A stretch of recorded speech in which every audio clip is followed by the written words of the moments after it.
45 నిమిషాలు మరి ప్రొద్దుటూరు ప్రాంతం నుంచి వచ్చిన పీటర్ అయ్య గారు, మరి దేవుని చేత బహుబలంగా వాడుపడుతున్న దైవజనులు, మరి వారు మన మధ్యలో ఉండడము మనకు ఆశీర్వాదకరము. అందరు గట్టిగా చప్పట్లు కొడుతూ దైవజనులు మనం ఆహ్వానిద్దాం. Praise the lord.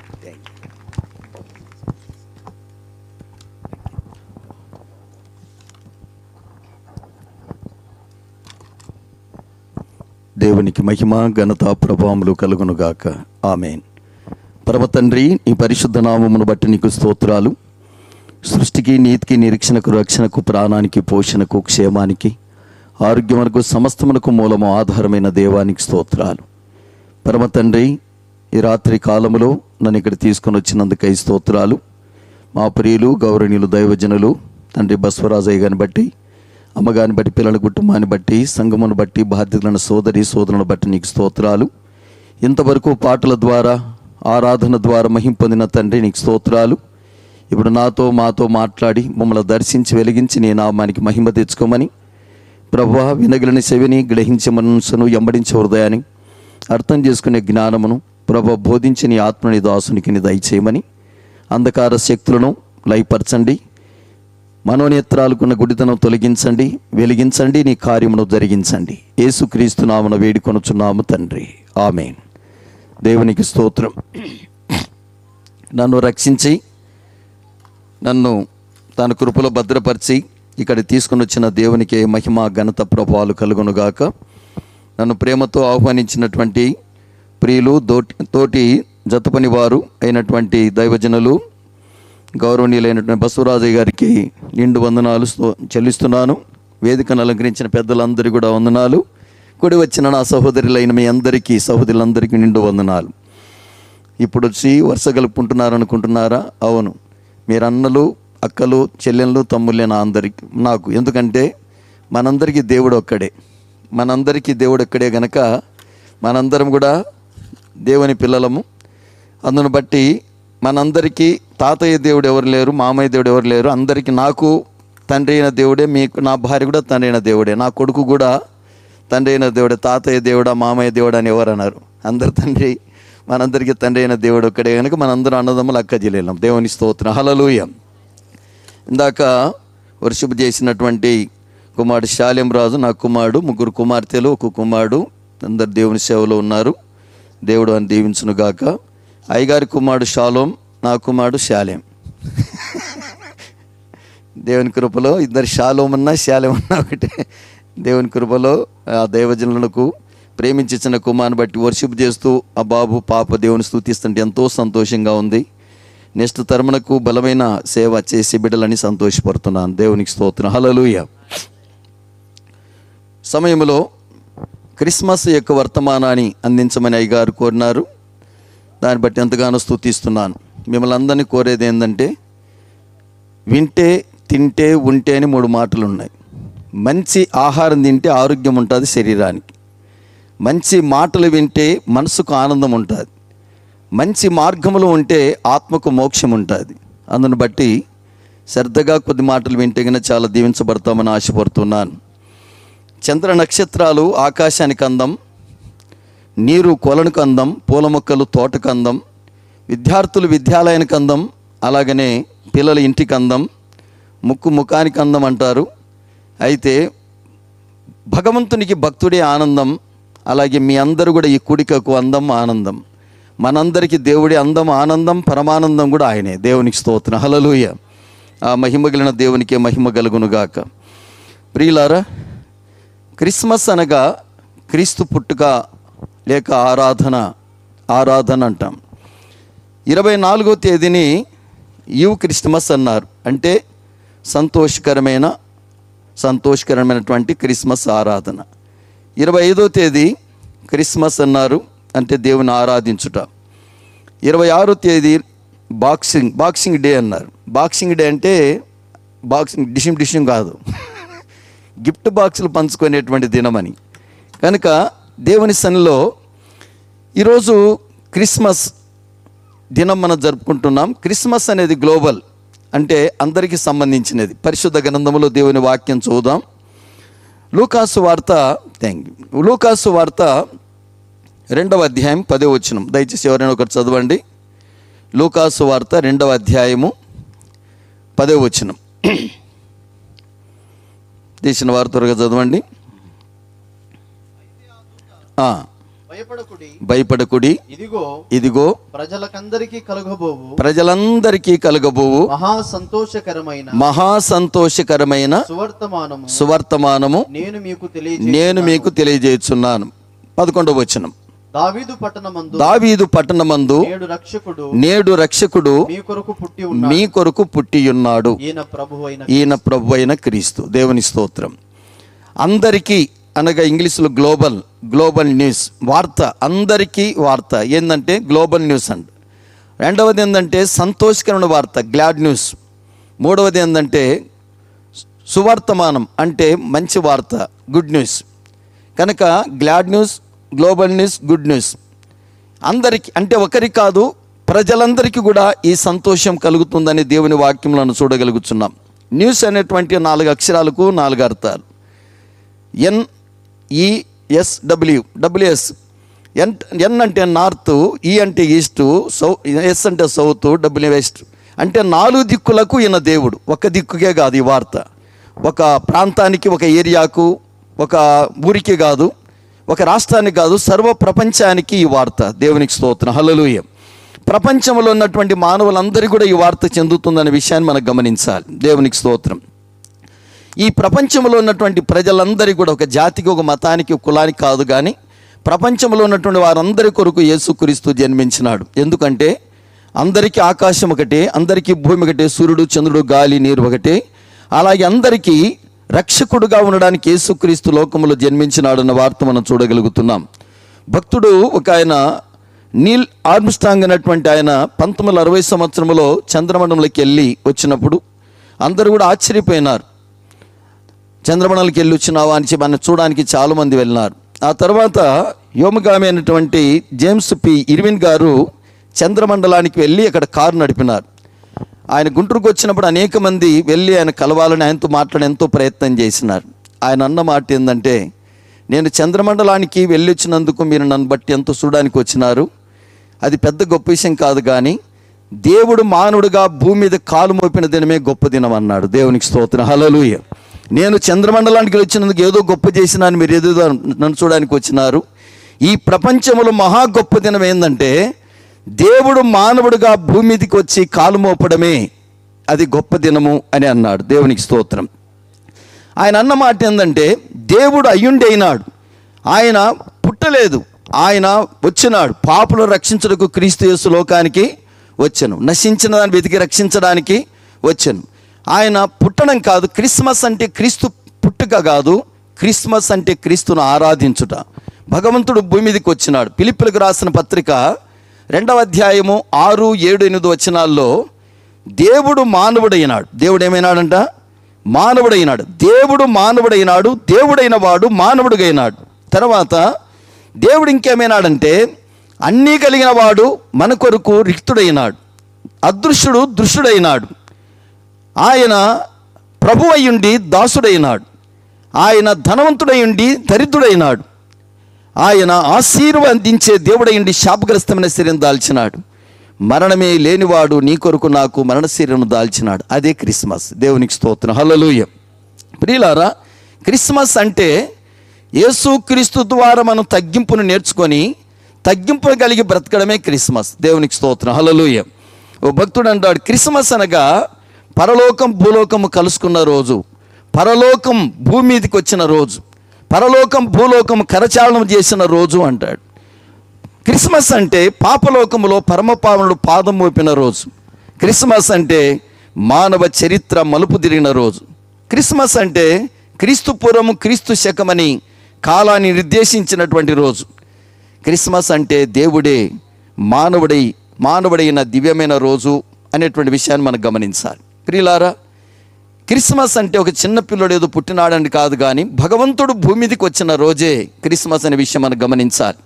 మనమందరం కూడా దైవపుత్రముటకై మనమందరము దైవపుత్రులం కావడానికి దేవుడు మానపుత్రుడైనాడు.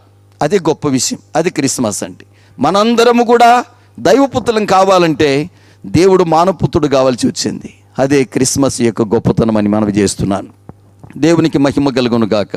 ప్రియులారా, దేవుడు ఎవరు, అసలుకు ఎవరు దేవుడు, ఎందుకు దేవుడు, ఎలా దేవుడు అన్న విషయాలు కూడా ఒకసారి తెలుసుకోండి అని ఆశపడుతున్నాను. ఎవరు దేవుడు అని అంటే 7 లక్షణములు కలిగిన వాడు దేవుడు. ఈ 7 లక్షణాలు ఎవరికి ఉంటే అతన్ని మనం దేవుడు అనాలి. 1, దేవుడు సృష్టికర్త అయి ఉండాలి. 2, పరిశుద్ధుడై ఉండాలి. 3, అక్షయుడై ఉండాలి. 4, సర్వనిర్గుణవాడై ఉండాలి. 5, సర్వశక్తిమంతుడై ఉండాలి. 6, సర్వాధికారం కలిగిన వాడై ఉండాలి. 7, లోకరక్షకుడై ఉండాలి. ఈ 7 లక్షణాలు మానవులకు ఉండవు, జంతువులకు ఉండవు, పక్షులకు ఉండవు. ఈ లోకములో మరి దేనికి సృష్టిలో ఉన్నటువంటిది ఈ మనం చూస్తున్నదంతా కూడా సృష్టించబడిందే. సృష్టించబడినది ఏది దేవుడు కాదు, సృష్టించిన వాడే దేవుడు. కనుక ఆ సృష్టించిన వాడు నేను కనుక్కున్నది ఏంటంటే యేసుక్రీస్తును నేను కనుగొన్నాను. ప్రియులారా, నేను కనుగొన్నది ఏంటంటే ఆయన పరిశుద్ధుడు, పాపం లేనివాడు, పాపం ఎరగనివాడు, పాపం చేయనివాడు, పాపలో చేరక ప్రత్యేకముగా ఉన్నవాడు, పరిశుద్ధుడు. 3, అక్షయుడు. ఈ లోకంలో ఉన్న మనందరం నశించే క్షయమైన శరీరం ధరించున్నాం కానీ దేవుడు అక్షయుడు, నశించడు. అయితే మీ మనసులో ఏమన్నది నాకు తెలియదు, నా మనసులో మీకు తెలియదు, మనం ఒకరి మనసులో ఒకరికి తెలియదు. కానీ ఈ ప్రపంచం అందరి మనసులలో ఉన్నది ఎరిగిన వాడే దేవుడు. దేవుని స్తోత్రం. ఏం జరగబోతుందో, ప్రపంచం ఏం కాబోతుందో తెలిసిన వాడు దేవుడు. 5, సర్వశక్తిమంతుడు. మానవ శక్తి కంటే, దైవ శక్తి కంటే ఆయన సర్వశక్తిమంతుడు, సర్వాధికారి. నాకు నా భార్య మీద, నా పిల్లల మీద అధికారం ఉండొచ్చు, ఓనర్కు వర్క్ మీద అధికారం ఉండొచ్చు, విద్యార్థుల మీద, ఉపాధ్యాయునికి అధికారం ఉండొచ్చు, కానీ ప్రపంచం మీద అధికారం కలిగిన వాడే దేవుడు. ఆమేన్. అట్టి దేవుడు. తరువాత లోకరక్షకుడై ఉండాలి. ఈ లోకములో ధనం ఇస్తే మదం పెరుగుతుంది, మదం పెరిగితే మానక దుర్గుణాలు వస్తాయంటారు. కానీ సర్వలోకమున ఆస్తి, భూమి, ఆకాశం, బంగారం అంతా ఆయనదే. ఇంత గొప్ప దేవుడై ఉండి లోకాన్ని రక్షించే లోకరక్షకుడై ఉన్నాడు. ఈ 7 లక్షణాలు ఎవరికైతే ఉంటాయో అతడే దేవుడు. ఈ 7 లక్షణాలు కలిగిన వాడు ప్రభువైన యేసుక్రీస్తు అని నేను తెలుసుకున్నాను. ప్రియులారా, యేసుక్రీస్తు జన్మలో పాపము లేదు, యేసుక్రీస్తు జీవితంలో పాపం లేదు, యేసుక్రీస్తు పలికిన మాటలు ఎవరు కూడా పలకలేదు. ఆయన ఏదైతే చెప్పినాడో అదే చేసినాడు, ఏదైతే చేసినాడో అదే చెప్పినాడు. యేసు ప్రభు చేసిన అద్భుతాలు ఈ ప్రపంచంలో ఎవరన్నాడు ఇంకా చేయలేదు. ఈరోజు కూడా అద్భుతమే. మనందరినీ ఇక్కడ కూర్చోబెట్టి అనేక జీవితాలు, ఒక పాపి పరిశుద్ధుడు కావడం, ఒక బలహీనుడు బలపరచబడడం, ఎంతోమంది ఆత్మహత్య చేసుకుంటున్నారు, ఆత్మహత్య చేసుకోకుండా ఎన్ని కష్టాలను ఓర్చుకొని బ్రతకడం, ఇవన్నీ అద్భుతాలు. దేవునికి స్తోత్రం. ఆయన చేసిన అద్భుతాలు, చేస్తున్న అద్భుతాలు ఎవరు చేయలేదు. ఆయన మానవుల కొరకై పుట్టినాడు కనుక మానవుల కొరకై ఆయన చనిపోయినాడు. ఎవరు దేవుడు అంటే 7 లక్షణాలు కలిగిన వాడు. ఎందుకు దేవుడైనాడు? మరి ఆయన దేవుడైతే అయినాడు, నాకెందుకు దేవుడైనాడు అంటే, నీకు నాకు ఎందుకు దేవుడైనాడు అంటే బైబిల్ ఏం చెప్తుందంటే, రోమిలకు రాసిన పత్రిక 3వ అధ్యాయం 19-20 వచనాలు. సర్వలోకము దేవుని శిక్షావిధి కింద ఉంది. 20 వచనములు ఏమంటా అంటే, మానవుడు ఎన్నడూ కూడా ధర్మశాస్త్రములను నీతిమంతుడుగా తీర్చబడడు. ఈ భూలోకములో ఉన్న వేదాలు, శాస్త్రాలు ఏమైతే అది చేయి, ఇది చేయి, దహన బలి అర్పించు, నైవేద్య బలి పెట్టు, సమాధాన బలి పెట్టు, అపరాధ బలి, పాప పరిహారార్థ బలి పెట్టమని చెప్తారు. కానీ ఇవి ఏవి కూడా అన్నీ మీరెవరు చేయలేరు. మానవుడు ఎవడు కూడా నీతిమంతుడు కాలేడు ఈ ధర్మశాస్త్రం ప్రకారం. అయితే అవన్నీ యేసుక్రీస్తు నెరవేర్చి మానవులందరి కొరకై ఆయనే రక్తము కార్చి నీతిగా బ్రతికి మన పాపం అంతా కూడా ఆయన శరీరంలో భరించి మన శిక్షను, మన మరణం ఆయన తీసుకొని ఆయన నీతిని మనకి ఇచ్చినాడే. అందుకు ఆయన దేవుడైనాడు. దేవుని స్తోత్రం. రోమిలకు రాసిన పత్రిక 8వ అధ్యాయం 2వ వచనం. అందరూ చదవండి, ఒకటి చదవండి గట్టిగా. రోమిలకు రాసిన పత్రిక 8వ అధ్యాయం 2వ వచనం.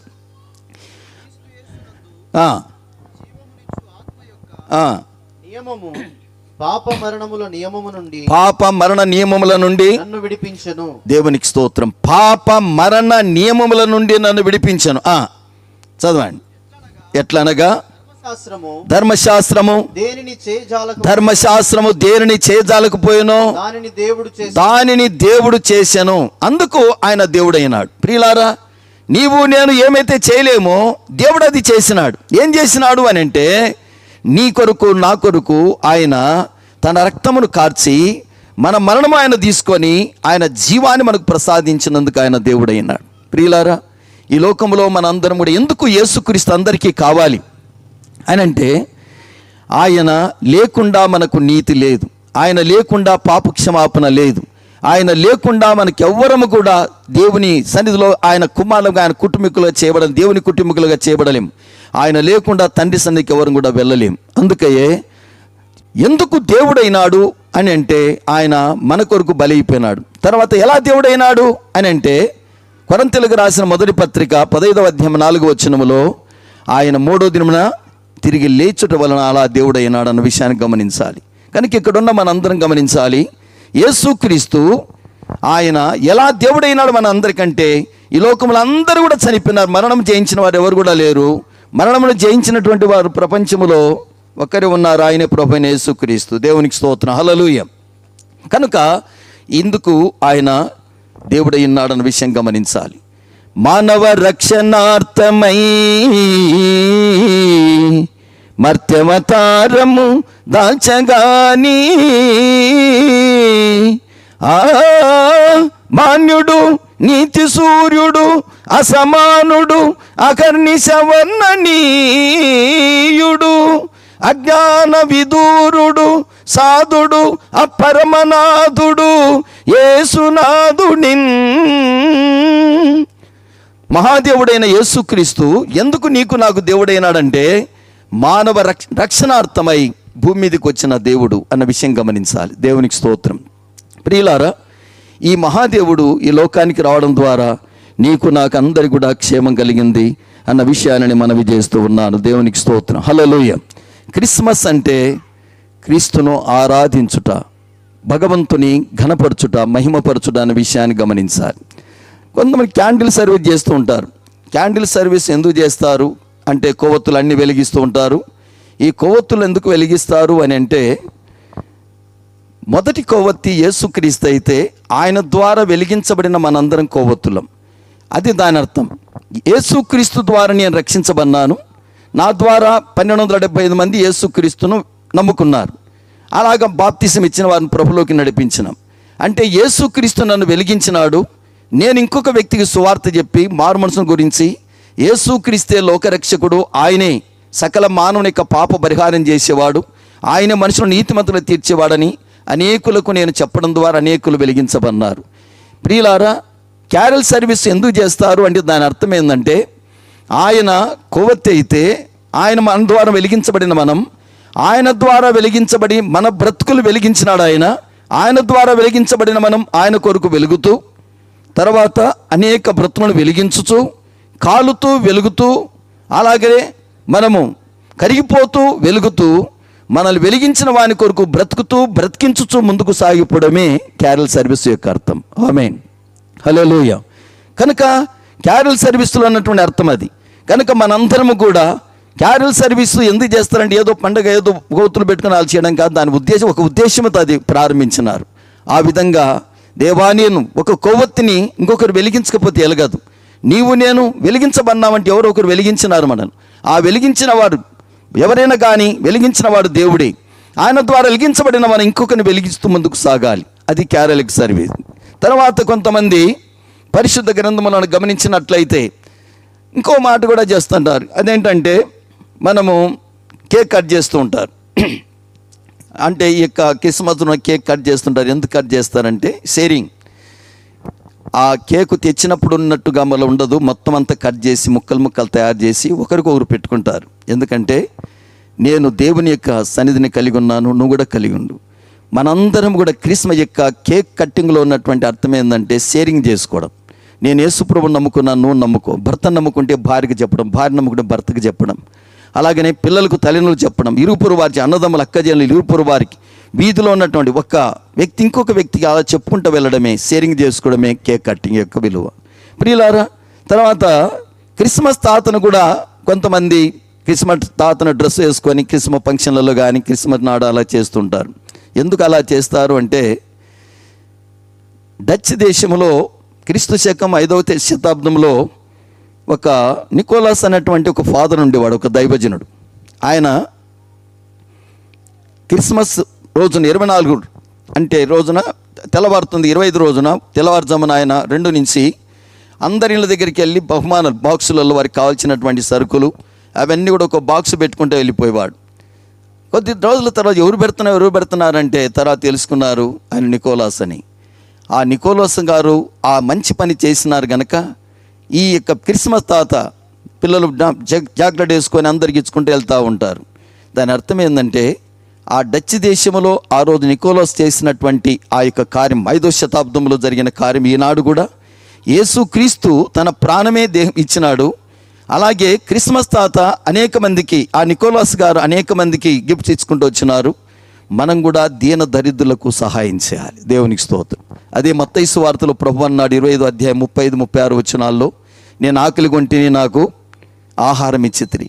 కనుక క్రిస్మస్ అంటే మనము ఇతరులకు పంచుకోవడం, మనము వారి కోసమై మన జీవితాన్ని, మన యొక్క తలాంతులను ఖర్చు చేయడమే అది అనేటువంటి విషయాన్ని మనం గమనించాలి. దేవునికి మహిమ కలుగును గాక. హల్లెలూయా. తర్వాత అసలు క్రిస్మస్ వేడుకలు ఎందుకు చేస్తారు, అసలు క్రిస్మస్కు మనమందరం ఎందుకు రావాలి, ఇంతసేపు ఎందుకు కూర్చోవాలి అని అంటే క్రిస్మస్ యొక్క ఉద్దేశాన్ని కూడా ఒక మాట మనం తెలుసుకుందాం. బైబిల్లో నుంచి ఒకసారి చదువుదాం. ఇప్పుడు అందరు బైబిల్ తీయండి. యోహాను సువార్త 1వ అధ్యాయం. యోహాను సువార్త 1వ అధ్యాయంలో 9వ వచనం చదువుదాం. యోహాను సువార్త 1వ అధ్యాయం 9వ వచనం. నిజమైన వెలుగు ఉండెను, లోకములోనికి వచ్చుచు ప్రతి మనిషిని వెలిగించుచుండెను. చాలు, అందరం చదువుదాం మళ్ళీ అదే మాట. నిజమైన వెలుగు ఉండెను, లోకములకు వచ్చుచు ప్రతి మనిషిని వెలిగించుచుండెను. ప్రతి మనిషిని వెలిగించడమే వెలుగు యొక్క గుణం. యేసుక్రీస్తు నిజమైన వెలుగై ఉన్నాడు. అది లోకంలోకి వచ్చుచు ప్రతి మనిషిని వెలిగించుచున్నదని చూస్తున్నాం. దేవునికి మహిమ కలుగును గాక. ప్రియులారా, దేవుడు వెలుగై ఉన్నాడు అనే విషయాన్ని చూస్తున్నాం. యోహాను రాసిన మొదటి పత్రిక 1వ అధ్యాయం 5వ వచనములో దేవుడు వెలుగై ఉన్నాడు కనుక వెలుగు అయిన దేవుడు భూమి మీదకి వచ్చి ప్రతి మనిషిని వెలిగిస్తూ ఉన్నాడు. లోకములో చీకటి ఉంది, చీకటిలో ఉన్నటువంటి మనుషులను వెలిగించడానికి దేవుడు వచ్చినాడు. గురువు అనేటువంటి ఒక పదం ఉంటుంది.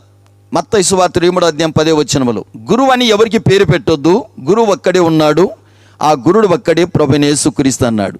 గు అంటే చీకటి, రు అంటే వెలుగు. చీకటిని వెలుగుగా మార్చువాడే గురువు. ఈ ప్రపంచంలో ఈ గురువులు అన్నటువంటి వారందరినీ మనం గమనించినట్లయితే తల్లి గర్భములోంచి తండ్రికి జన్మించినటువంటి వారు అందరూ కూడా జన్మ పాపం కర్మ పాపం ఉంది. జన్మ పాపం అనేది ఆదాము నుండి వచ్చింది, కర్మ పాపం అనేది మనం చేసుకున్నది. తలంపుల ద్వారా, చూపుల ద్వారా, నోటి మాటల ద్వారా, చెడు వినడం ద్వారా, కనడం ద్వారా, అలాగే చెడు అనడం ద్వారా, చెడు తలంచడం ద్వారా, చెడు చేయడం ద్వారా మనిషి పాపి ఉన్నాడు. కనుక మనుషులందరూ కూడా పాపులై ఉన్నారు, చీకటిలో ఉన్నారు. ఈ లోక సంబంధమైనటువంటి మనుషులు ఎవరు గురువులు కాదు, ప్రపంచంలో ఒకే గురువు ఉన్నాడు, ఆ గురువే ప్రభువైన యేసుక్రీస్తు. గురువు అసతోమ సద్గమయ, తమసోమ జ్యోతిర్గమయ, మృత్యోర్మ అమృతంగమయ. అంటే చీకటిని పోగొట్టేవాడు గురువు. అంత మాత్రం కాదు, అబద్ధమాడేటువంటి వాడు నిజం పలకడం, అలాగే మృతమైపోయేటువంటి ఒక వ్యక్తిని అమృతత్వంలోనికి మోక్షాన్ని నడిపించేవాడే పరమగురుడు. ఈ పరమగురుడు ఎవరంటే ప్రభువైన యేసుక్రీస్తు అని మనం చూస్తున్నాం. కనుక ఇక్కడ మనం గమనించినట్లయితే అక్కడ ఒక చక్కని మాట ఉంటుంది. పరలోకములో వెలుగు ఉంది, ఆ వెలుగు భూమి మీదకి వచ్చింది, అది వెలుగుతూ ఉంది.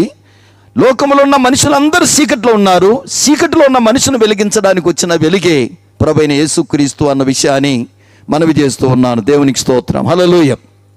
తర్వాత అసలు ఎందుకు వెలుగు అవసరమైంది మనుషులకు అని అంటే, వెలుగు ఎందుకు అవసరమంటే చీకట్లో ఉన్నవాడు ఏమి కూడా చేయలేడు.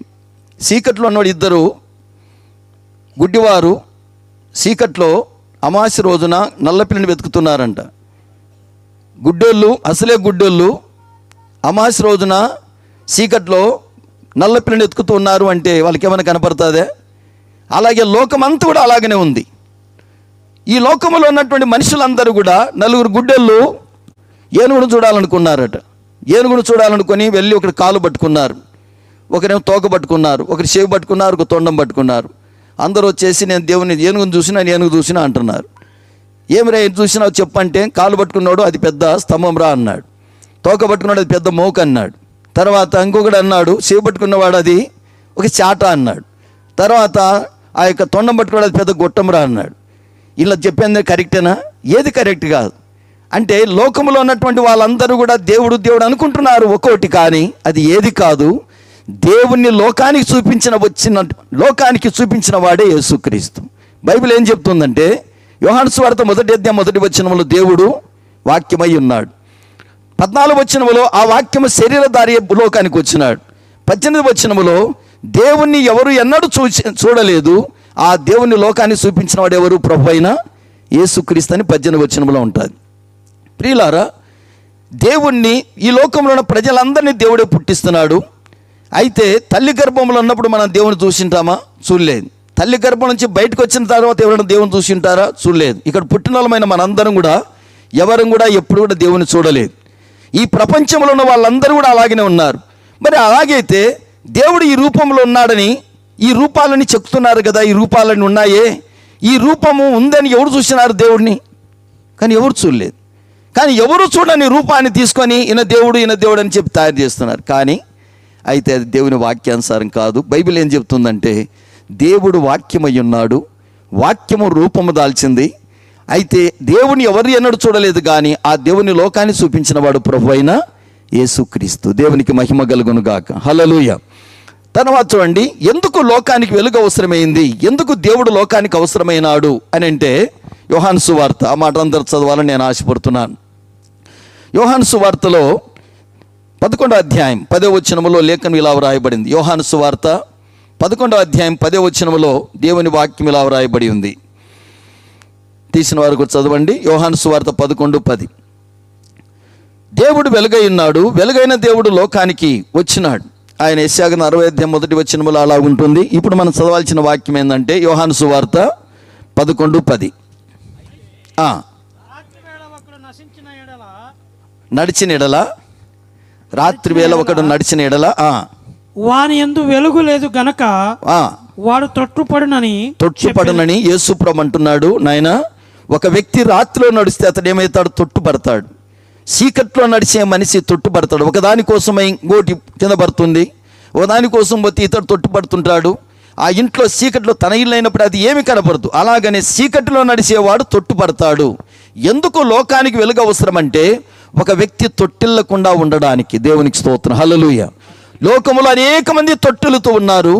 దేవుడు లోకానికి వచ్చి మానవులను తొట్టిల్లకుండా చేయడానికి వెలుగు అవసరం. అలాగనే యేసుక్రీస్తు నందున్నవాడు ఎన్నడూ తొట్టిల్లకుండా దేవుడు కాపాడుతాడు ఆ వ్యక్తిని. తొట్టిల్లకుండా మనల్ని కాపాడుకును, తండ్రి అయిన దేవుని నిర్దోషణం నిలబెట్టుటకును శక్తిగల మన రక్షకుడు అని రాయబడి ఉంది. కనుక ఈ లోకములో తొట్టిల్లిపోతూ ఉన్నారు, ప్రతిదానికి తూలుతూ ఉన్నారు, తొట్టిల్లుతున్నారు, వాళ్ళ నడక సరిగా లేదు. ఇటువంటి వారిని తొట్టిల్లకుండా చేయడానికి లోకానికి వెలుగు వచ్చింది. ఆ వెలుగైన దేవుడు లోకానికి వచ్చినాడు అన్న విషయాన్ని గమనిస్తున్నాను. ప్రియులారా, ఈ ప్రపంచానికి నడుబడ్డైనటువంటి యొక్క ఆసియా ఖండములో, ఆయన ఇజ్రాయెల్ దేశంలో యెరూషలేం అనేటువంటి జిల్లా పక్కలో బెత్లెహేం అనేటువంటి గ్రామంలో యేసు ప్రభు జన్మించినాడు. సత్రములో పుట్టినాడు అందరి కొరకు, ఆయన కొండ మీద మరణించినాడు అందరి కొరకు. యేసుక్రీస్తు పుట్టింది అందరి కొరకు, చనిపోయి తిరిగి లేచింది కూడా అందరి కొరకు. కనుక యేసుక్రీస్తు ఎందుకు లోకానికి వచ్చినాడు అని అంటే, అందరికీ వెలుగువడానికి వచ్చిన దేవుడు అన్న విషయాన్ని మనం గమనించాలి. ఇక్కడ ఇంకో మాట కూడా చూడండి. పరిశుద్ధ గ్రంథములో లూకాసు వార్త 16:19-37 గమనిస్తే, దేవుడు పరలోకం నుంచి భూలోకానికి రాకపోతే పరలోకం ఎలాగుందో నరకం ఉందో ఎవరికి ఏం తెలియదు. అందుకయ్యే యేసుక్రీస్తును దేవునిగా తెలుసుకున్నలకు మాత్రమే పరలోకం నరకం ఉన్నదనే విషయం చాలా క్లియర్గా తెలుస్తుంది. యేసుక్రీస్తును దేవునిగా అంగీకరించినటువంటి వారికి నరకం పరలోకం గురించిన విషయం ఏమి తెలియదు. యేసుక్రీస్తును దేవునిగా నమ్ముకున్న వారు ఇప్పుడు నేను చనిపోయిన పరలోక రాజ్యంలో ప్రవేశిస్తాను. ఇప్పుడు నాకు ఒక నిరీక్షణ ఉంది. నేను లోకంలో ఉన్నప్పుడు సినిమాలు చూసేవాడిని, దొంగతనాలు చేసేవాడిని, అబద్ధం ఆడేవాడిని, నాకు టీవీ జబ్బు ఉండేది, నాకు నెమ్మది ఉండేది కాదు, అశాంతితో బాధపడుతూ ఉన్నాను. ఒకరోజు నేను మంచంలో పండుకొని ఉన్నప్పుడు ఒకరు సువార్త పత్రిక తీసుకొచ్చి నాకు ఇచ్చినారు. ఆ పత్రికలో ఏముందంటే మరణం తర్వాత ఏముందని. అంతకుముందు మరణం తర్వాత ఏముంది, మరణం తర్వాత ఎక్కడొక్కడ ఎవరు చూసినారు? కోడి కుక్క పుడతాడు, లేకపోతే ఇంకేదో చెడు చేసిన వాడు ఇంకోసం గాలి కలిసిపెట్టాడు అందరూ అంటుంటారు. పరలోకం నరకం సంగతి ఎవరికి తెలియదు. పరలోకం నుండి వచ్చిన వానికే పరలోక విషయాలు తెలుసు. నరకం గురించిన విషయాలు దేవదేవునికే తెలుసు, కానీ లోకంలో ఎవరికీ తెలియదు. కనుక లూకాసు వార్త 16వ అధ్యాయం 19 నుంచి 37 వచనాల్లో ఒక ధనవంతుని కథ, లాజరు కథ చాలా అద్భుతంగా యేసు ప్రభు చెప్పినాడు. నరకమునికి వెళ్ళేవారు ఎవరు? పరలోకానికి వెళ్ళేవారు. పరలోకములో ఏముంది, నరకములో ఏముంది? నరకములో ఆరని అగ్ని, ఆరని బాధ, భయంకరమైనటువంటి జీవితం, నీళ్లు లేని స్థలం, దేవుడు లేని స్థలం, దేవుని సన్నిధి లేని స్థలం, బాధ, వేదన, దుఃఖము, రోదన, కన్నీటితో బాధపడుతున్న, అరుపులతో కేకలు వేసే ఆ నరకం అని చెప్పి ప్రభు చెప్పినాడు. ప్రియులారా, అది చూసినవాడు, పరలోకం నుండి దేవుడు రాకపోతే, ఆ దేవుడికైన దేవుడు భూమి మీదకి రాకపోతే నరకం పరలోకం సంగతి మనకు తెలిసేది కాదు. దాని గురించి కరెక్ట్గా చెప్పడానికి యేసుక్రీస్తు లోకానికి వచ్చినాడు. దేవునికి స్తోత్రం, హల్లెలూయా. తర్వాత యేసు ప్రభు అంటాడు, యోహాను సువార్త కుమార్ చదవండి. యోహాను సువార్తలో చాలా చక్కగా మాట్లాడుతూ 8వ అధ్యాయం 23వ వచనం, 8వ అధ్యాయం 23, 24 వచనాలు. యోహాను సువార్త ఎందుకు లోకానికి వెలుగు రావాల్సి వచ్చింది, ఎందుకు యేసు ప్రభు దేవుడు లోకానికి భూమి మీదకి రావాల్సి వచ్చిందన్న విషయం చూస్తే యోహాను సువార్త 8, 23, 24 వచనాలు చదువు నాయన. చాలాసార్లు ఈ మాట చెప్తుంటాడు, మీరు కిందివారు, నేను పైనుండివాడు. మీరు ఈ లోక సంబంధులు, నేను ఈ లోక సంబంధుడను కాను, కాగా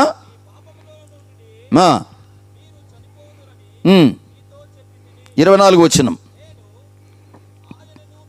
నేను ఆయననని మీరు విశ్వసించనిడలా, నేను ఆయనను అంటే దేవుణ్ణి, నేను పైనున్న వాడును, పరలోకుండి వచ్చిన వాడును అని మీరు విశ్వసించనిడలా, మీరు మీ పాపంలోనే ఉండి చనిపోదురని వారితో చెప్పాను. దేవునికి స్తోత్రం.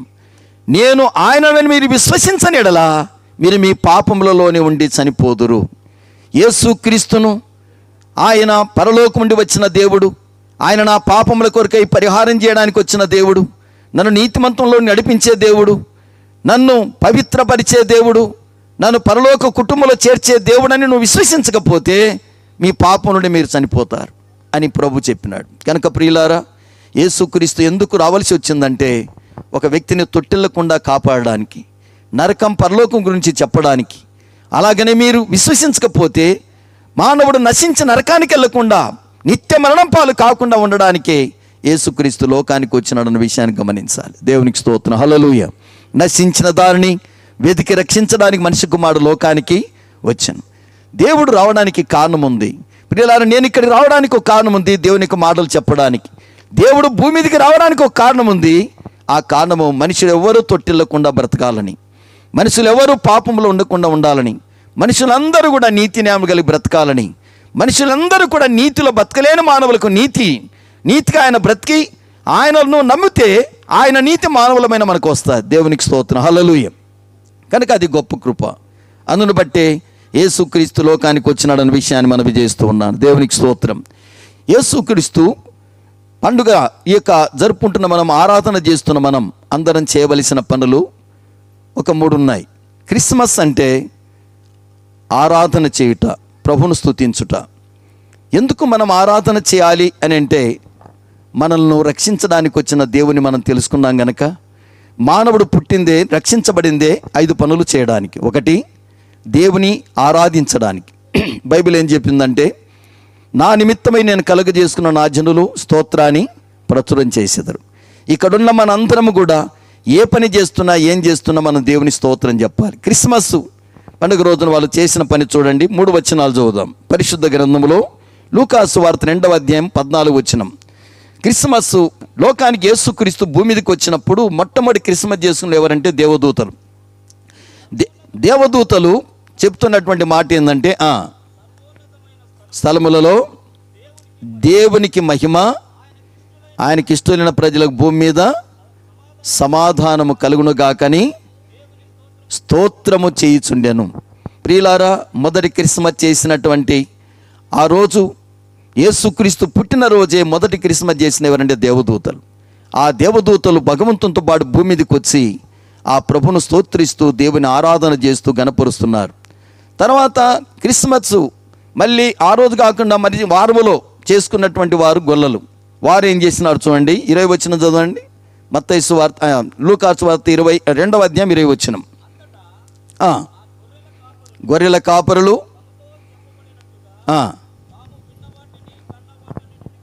గూర్చి మహిమపరచుచు స్తోత్రము చేయుచు దేవునికి స్తోత్రం. ప్రియులారా, వారు దేవునికి స్తోత్రము చేస్తూ దేవుని గణపరిచినారు. తర్వాత మళ్ళీ సంవత్సరం తర్వాత చేసుకున్నటువంటి 3వ వారు క్రిస్మస్ చేసినారు జ్ఞానులు. వారేం చేసినారు చూద్దాం. మత్తయి సువార్త 2వ అధ్యాయం 10-11 వచనాల్లో వారు దేవునికి చేసినటువంటిది ఏందో చూద్దాం. వారు ప్రభు సన్నిధిలో వచ్చి ఏం చేసినారంట? భరితులై ఇంటిలోనికి వచ్చి తల్లి అయిన మరియను ఆ శిశువును చూచి సాగిలపడి పూజించి, చాలు స్తోత్రం. దేవునికి వారు కూడా పూజ చేసినారంటే స్తోత్రము చెల్లించినారు. క్రిస్మస్ అంటే యేసుక్రీస్తును దేవునిగా కలిగిన వారు రక్షణ పాత్ర చేతబట్టుకొని ప్రతిరోజు కూడా దేవునికి ఆరాధన చేయవలసింది. ఏ పని చేస్తున్న యేసయ్యా స్తోత్రం, రక్షించినందుకై స్తోత్రం, కుటుంబం ఇచ్చినందుకై స్తోత్రం, సృష్టినిచ్చినందుకై స్తోత్రం, దేహం ఇచ్చినందుకు స్తోత్రం, కుటుంబం ఇచ్చినందుకు స్తోత్రం, రక్షణ ఇచ్చినందుకై స్తోత్రం, సంఘం ఇచ్చినందుకై స్తోత్రం, పరలోక పౌరత్వం ఇచ్చినందుకై స్తోత్రం, తొట్టిల్లకుండా కాపాడుతున్నందుకు స్తోత్రం, పరలోక నరకం గురించి చెప్పినందుకై స్తోత్రం, నేను విశ్వసించే భాగ్యం దేవుని తెలుసుకునే కృప దయచేసినందుకు స్తోత్రం అని ఏ పని చేస్తాన్ని కూడా దేవా స్తోత్రం స్తోత్రం అని సూర్యోదయం మొదలుకొని సూర్యాస్తమయం వరకు దేవుని స్తుతించడమే ఆరాధన. ఇప్పుడు ఈరోజు కాదు, ప్రతిరోజు కూడా రక్షించబడిన ప్రతి ఒక్కరూ దేవునికి స్తుతి పాటలు పాడడం, దేవునికి స్తోత్రం చేయడం, ఆరాధన చేయడమే నిజమైన క్రిస్మస్ ఆనందం అని మనవి చేస్తున్నాను. తర్వాత మనం గమనిస్తే క్రిస్మస్ రోజున చేసిన 2వ పని ఏంటంటే ప్రకటించడం. యేసును దేవునిగా మనం తెలుసుకుని ఆరాధిస్తాం. ఆరాధించిన వారందరూ కూడా తిరిగి ఇతరులకు దేవునికి సువార్త చెప్పాలి. సువార్త మనం విన్నాం, రక్షించబడినాం, ప్రభుని ఆరాధిస్తున్నాం, మనం కూడా ఇంకొకరి సువార్త ప్రకటించాలి. అలాగనే వాళ్ళు చేసినారు. చూడండి, పరిశుద్ధ గ్రంథములో లూకాసు వార్త. క్రిస్మస్ అంటే క్రీస్తును ప్రకటించుట.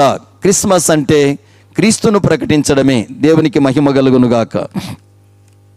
పరిశుద్ధ గ్రంథములో లేఖనములా రాయబడి ఉంది. 2వ అధ్యాయం 17వ వచనం చదువునా. లూకాసు వార్త 2:17.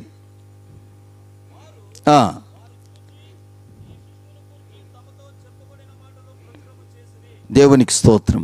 వాళ్ళు విన్నారు, వెళ్ళి చూసినారు, ప్రభును పూజించినారు, నమ్మినారు, స్తోత్రం చెల్లించినారు. అందరి కూడా ఈ విషయాన్ని ప్రచురం చేసుకుంటూ వెళ్ళినారు. క్రిస్మస్ అనగా దేవుని స్తుతించడం, దేవుని ప్రకటించడం, ప్రణుతించడం, ప్రకటించడం. ఆమేన్, హల్లెలూయా. కనుక నీవు నేను మనందరం కూడా ప్రకటించాలి.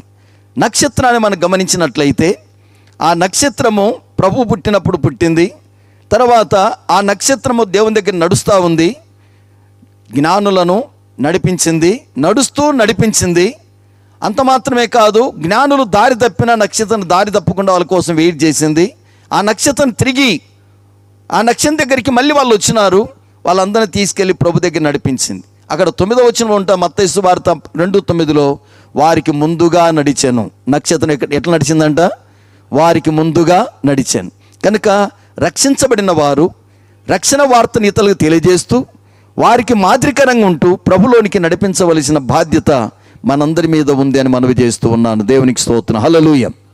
ప్రియులారా, ఏమని చెప్పి వాళ్ళని నడిపించాలి? దేవుడెవరో చెప్పాలి, ఎందుకు దేవుడైనాడో చెప్పాలి, ఎలా దేవుడైనాడో చెప్పి, యేసుక్రీస్తు క్రొత్త నిబంధన ఎందుకు తీసుకొచ్చినాడో చెప్పాలి, యేసుక్రీస్తే లేకపోతే పాపక్షమాపణ లేదని, యేసుక్రీస్తే లేకపోతే నీతిమంతము లేదని, యేసుక్రీస్తే లేకపోతే పరలోకములో నువ్వు చేరలేవని, యేసుక్రీస్తే మార్గం సత్యం జీవమై ఉన్నాడని మనము దేవుని యొక్క ప్రేమను వారికి చూపాలి, దేవుని ప్రేమను చెప్పాలి. దేవునికి స్తోత్రం, హల్లెలూయా.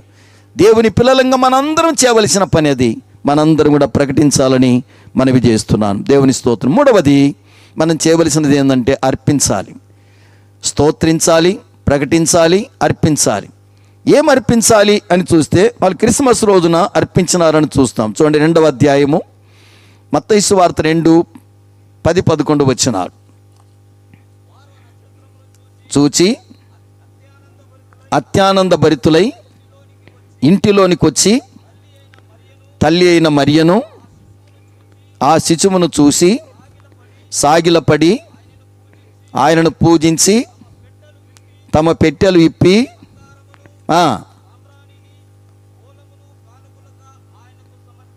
దేవునికి మహిమ కలుగునుగాక. ప్రియులారా, వారు అర్పించినారు. నీవు నేను కూడా అర్పించాలి. అబ్రహాము తన కుమార్నే అడిగితే దేవుడు అర్పించినాడు. అలాగే యేసేపు తన శరీరాన్ని అర్పించినాడు. మోసే తన కర్రను దేవునికి అర్పించినాడు.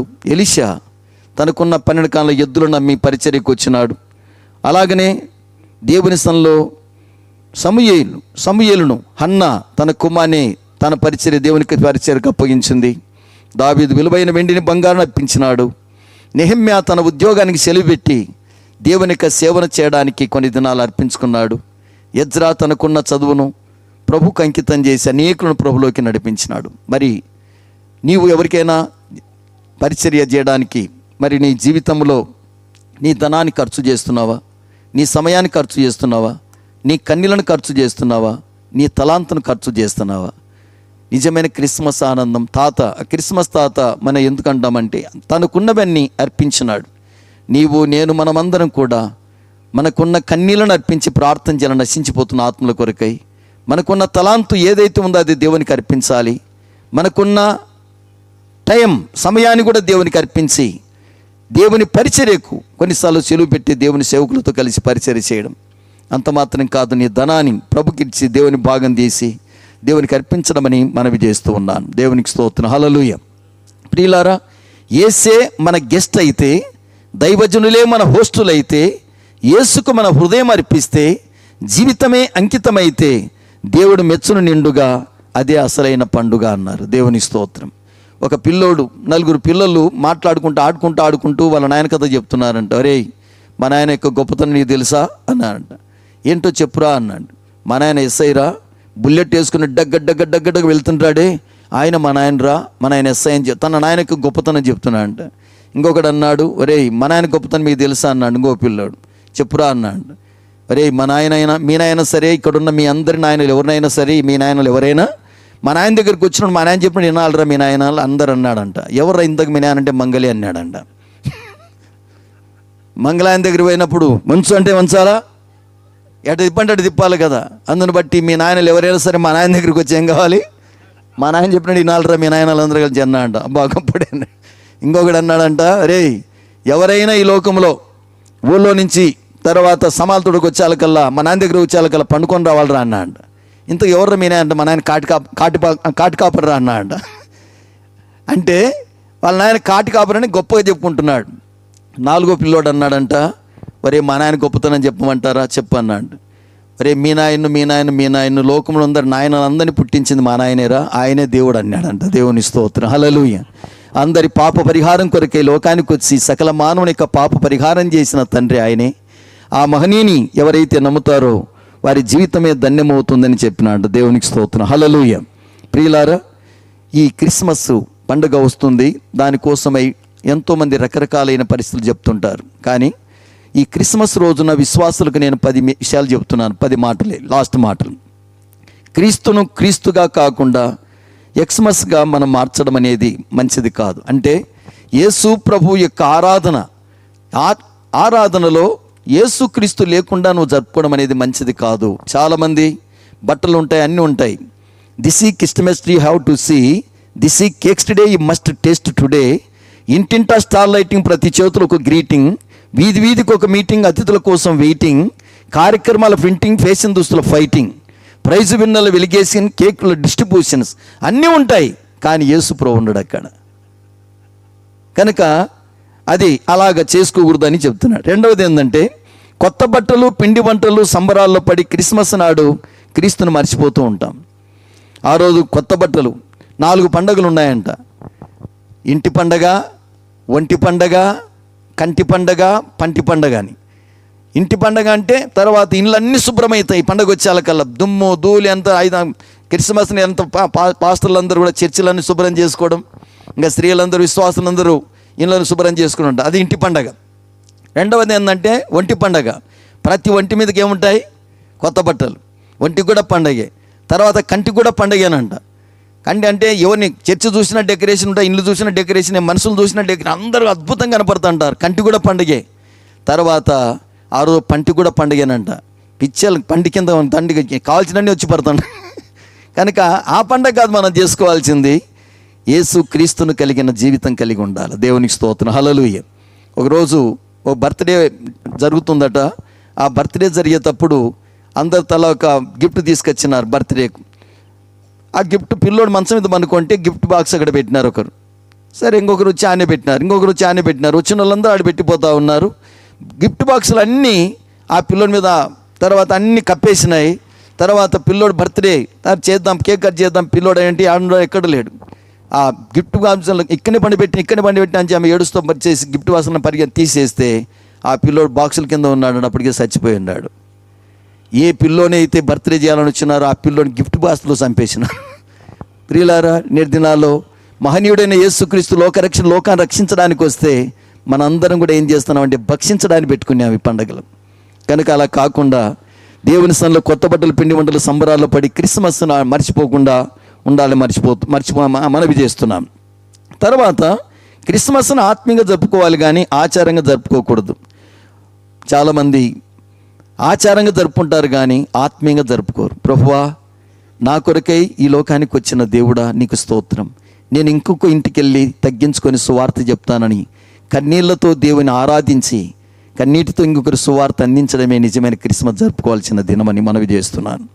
తర్వాత 4వది, తిండికి, త్రాగుళ్లకు, తిరుగుళ్లకు క్రిస్మస్ను ఆసరాగా చేసుకోకూడదు.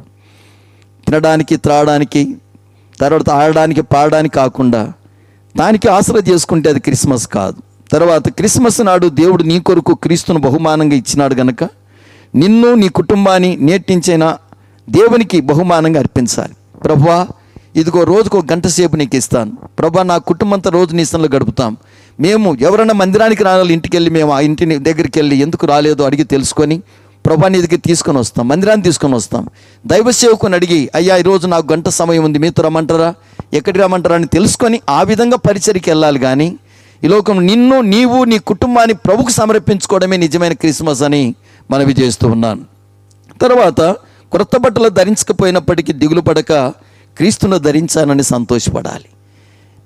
క్రీస్తువును ధరించుకున్నాను, ఈ లోకంలో కొత్త బట్టలు లేవని ఎప్పుడూ బాధపడొద్దు. ప్రభు అయిన యేసుక్రీస్తును ధరించుకొని పరలోకపూర్ణిగా ఉన్నాను. ప్రియులారా, బట్టలు బాత్రూమ్ నుంచి మన బట్టలు లేకపోతే బయటకు రాలేం, క్రీస్తు లేకపోతే పరలోకం చేరలేం. దేవుని స్తోత్రం. క్రీస్తును ధరించుకున్నానని తృప్తితో మనం బ్రతకాలి. అదే నిజమైన క్రిస్మస్ ఆనందం అని మనవి చేస్తున్నాను. తర్వాత దేవుని మందిరంలో క్రిస్మస్ నాడు దేవుని వాక్యమునికే ప్రాధాన్యత ఇవ్వాలి కానీ ఇంకోటి ఏదో జరుగుతుందని ఆశించకుండా భగవంతుని వాక్యాన్ని నేను వినాలి, నా ప్రొఫెసర్కి వెళ్ళాలని ఆశతో మందిరానికి రావాలి. సమాధానం కొరకు క్రీస్తు ఈ లోకానికి పంపబడ్డాడు కనుక ఎవరితోనైనా అసమాధానం ఉంటే, భర్తతో అసమాధానం ఉంటే ఆ రోజు సమాధాన పడాలి. భార్యతో, అక్కజెల్లెలతో, అన్నదమ్ములతో, ఇరుపొరు వారితో, బంధువులతో, సంఘములో ఎవరితోనైనా అసమాధానం ఉంటే వాళ్ళ కాళ్ళు గడిగి నేను సమాధాన పడతాను, నా ప్రభు అయిన దేవుడు సమాధానాన్ని తీసుకొని వచ్చిన లోకానికి నేను కూడా నీకు సమాధానం, అక్క నన్ను క్షమించు, నేను తొందరపడి నా నోటి మాటలతో నేను అపార్థం చేసుకున్నాను, నన్ను క్షమించుమని సమాధానం లేని చోట సమాధానం పడాలి. అదే నిజమైన క్రిస్మస్ ఆనందం. దేవునికి స్తోత్రం, హల్లెలూయా. 9వది ఏంటంటే క్రిస్మస్ నాడు క్రీస్తును చూపించడానికి తాపత్రయపడాలి కానీ ధరించిన బట్టలు బంగారం కాదు అని మనం గమనించాలి. ఇతరులతో పోల్చుకోవడానికి కాదు, మనము మన ప్రభువును లోకానికి చూపించాలి. ఈరోజు క్రిస్మస్ రోజున ఎంతమందికి నేను ప్రభువును తెలియపరిస్తే అంత మంచిది అని చెప్పి నువ్వు ఉండాలి కానీ నీ బంగారు చూపించడానికి, బట్టలు చూపించడానికి లేక నువ్వు పోల్చుకోవడానికి ప్రయత్నించకూడదు. అది క్రిస్మస్ పద్ధతి కాదు. విశ్వాసులను మనవి చేస్తున్నాను. చివరిగా దిక్కులేని వారిని, దరిద్రులను, తోటి వారిని దర్శించి వారికి క్రీస్తుని యొక్క జన్మదిన యొక్క సందేశాన్ని, ప్రేమను క్రియాపూర్వకంగా తెలియచేయాలి. ప్రభు అయిన దేవుణ్ణి మనం ఆ రోజు చూపించాలి. దరిద్రులను పిలుచుకొని 10 మందినైనా ఆ రోజు అన్నం పెట్టాలి. దిక్కులేని వారికంటే 10 మందికి తీసుకొని వచ్చి బట్టలు ఇవ్వడం అనేది మంచిది.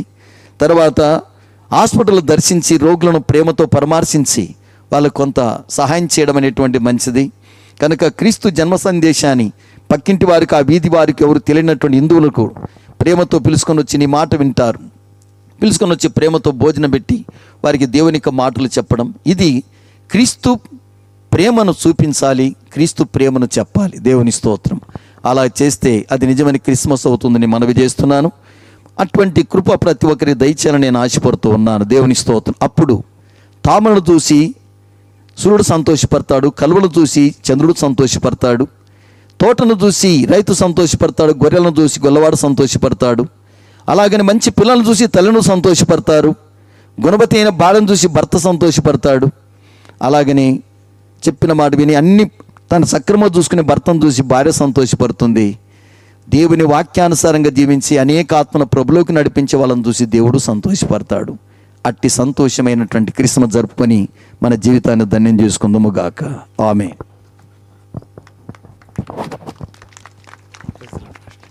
Praise Lord. హల్లెలూయా. దేవునికి స్తోత్రం కలుగునుగాక. మరి ఈ యొక్క అద్భుతమైన క్రిస్మస్ సందేశాన్ని తెలియజేసింటున్నాం. మరి పీటరయ్య గారికి అగాపే కల్వరి సంఘం షెట్టూరు తరఫున మరి నా యొక్క వందనాలు తెలియజేస్తూ ఉన్నాను. Praise Lord. హల్లెలూయా.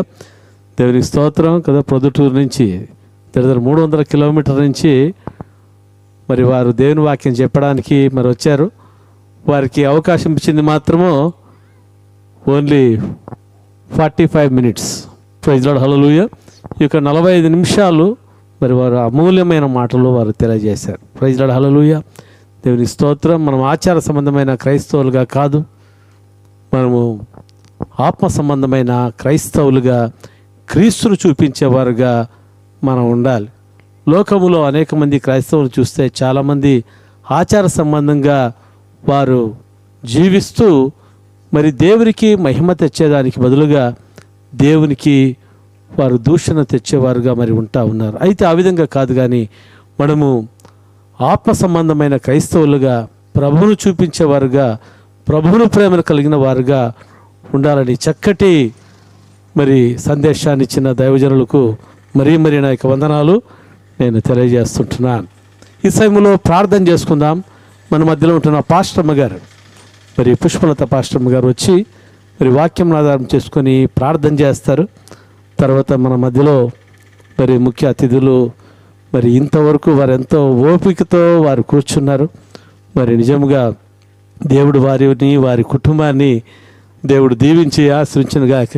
ఎందుకంటే ఇటువంటి సందర్భాల్లో కూర్చోవాలంటే చాలా కష్టంగా ఉంటుంది. అయితే మరి ఎంతో ఓపికతో మరి కూర్చున్నారు కదా. ఈ వాక్యం మరి వింటూ ఉన్నాడు, ఓపికతో కూర్చున్నారు. చాలా సంతోషం నాకు. ఇంకోటి ఏమని గ్రహించాలంటే ఇది ఒక బ్లెస్సెడ్ టైం, ఇది ఒక ఆశీర్వాదకరమైన సమయం అని గ్రహిస్తే అది ఇంకా మనకు ఆశీర్వాదం. హల్లెలూయా. ఈ సమయంలో పాస్టమ్ గారు ప్రార్థన చేస్తారు.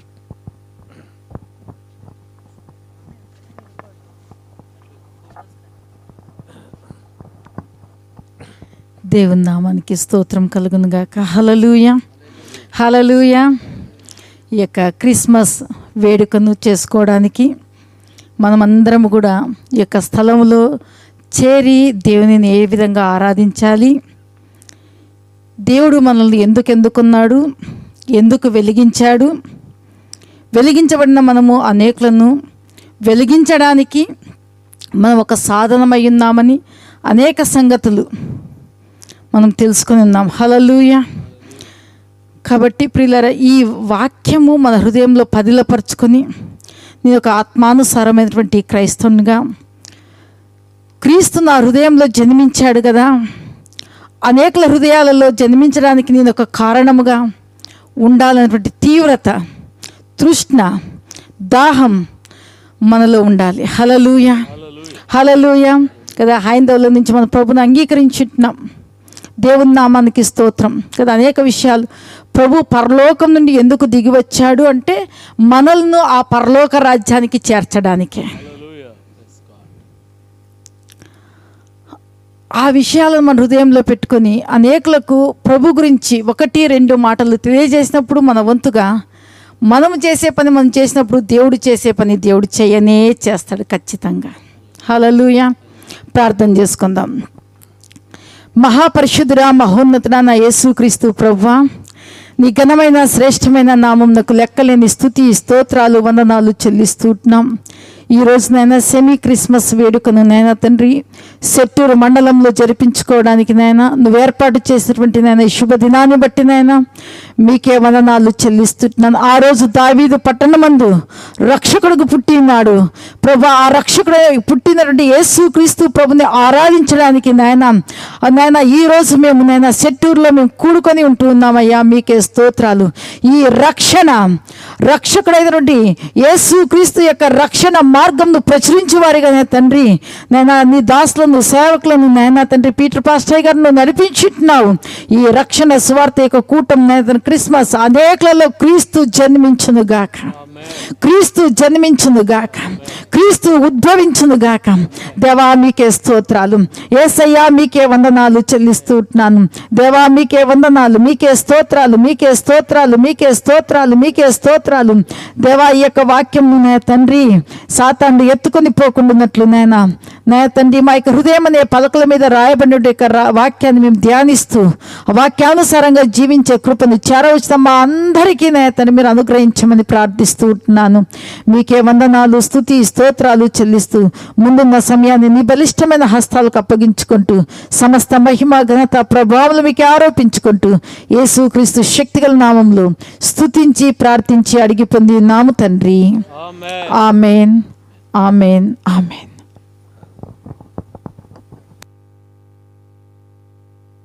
Praise the Lord. హల్లెలూయా. ఈ సమయంలో మరి ఆఫరింగ్ సాంగ్ పాడుతున్నప్పుడు